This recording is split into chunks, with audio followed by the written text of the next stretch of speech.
கர்த்தருடைய பரிசுத்த நாமத்திற்கு ஸ்தோத்திரம் உண்டாவதாக.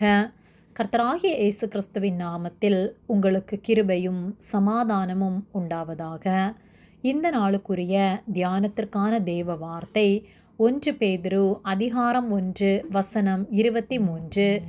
அழிவுள்ள வித்தினாலே அல்ல, என்றென்றைக்கும் நிற்கிறதும் ஜீவனுள்ளதுமான தேவ வசனமாகிய அழிவில்லாத வித்தினாலே மறுபடியும் ஜெனிப்பிக்கப்பட்டிருக்கிறீர்களே. பிரியமானவர்களே, கர்த்தருடைய பிள்ளைகளாகிய நாம் கர்த்தரால் ஜெனிப்பிக்கப்பட்டவர்கள், அவருடைய வார்த்தையினாலே உயிர்ப்பிக்கப்பட்டவர்கள். அதை உணர்ந்தவர்களாய் அவருடைய பிள்ளைகளாக நாம் ஒவ்வொரு நாளும் வாழ வேண்டும். அவருடைய குணங்கள் நம்மிலே காணப்படுகின்றதா?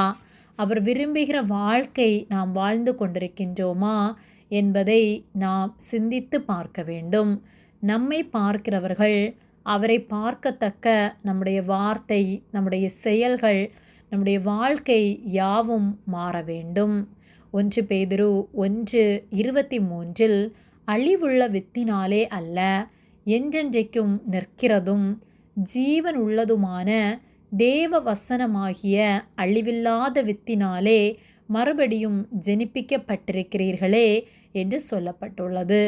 நாம் கர்த்தருடைய இரத்தத்தினால் கழுவப்பட்டு அவருடைய வசனத்தினாலே நாம் மறுபடியும் ஜெனிப்பிக்கப்பட்டுள்ளோம்.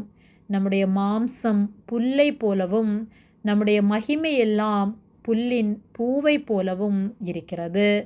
நம்முடைய மாம்சம் உலர்ந்து உதிர்ந்து போகும், ஆனால் கர்த்தருடைய வசனமோ என்றென்றைக்கும் நிலை நிற்கும்.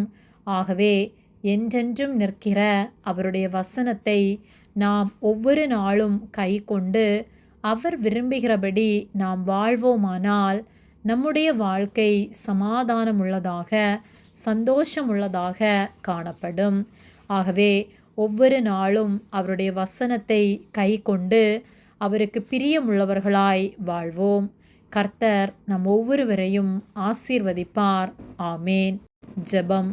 எங்களை அதிகமாக நேசித்து வழிநடத்தி வருகிற எங்கள் அன்பின் பரிசுத்த பிதாவே, இந்த நாளையும் நாங்கள் காணும்படியாக நீர் எங்களுக்கு ஜீவனை தந்த உம்முடைய அன்பிற்காக நாங்கள் நன்றி செலுத்துகின்றோம். நாங்கள் தியானித்த வார்த்தையின்படியே நாங்கள் உம்முடைய வார்த்தைகளை கை கொண்டு அதன்படி வாழ எங்களுக்கு உதவி செய்யும்படியாய் ஜெபிக்கின்றோம். உலகமும் மாம்சமும் யாவும் அழிந்து போகும், ஆனால் உம்முடைய வார்த்தையோ என்றென்றும் நிலை நிற்கும் என்பதை உணர்ந்தவர்களாய் உம்முடைய வார்த்தைகளுக்கு கீழ்ப்படிந்து உமக்கு செவி கொடுத்து வாழ எங்களுக்கு உதவி செய்யும்படியாய் ஜெபிக்கின்றோம். எங்களை தாழ்த்தி ஒப்பு கொடுக்கின்றோம். இயேசுவின் நாமத்தில் ஜெபிக்கின்றோம் பிதாவே. ஆமேன். கர்த்தர் உங்களை ஆசீர்வதிப்பாராக.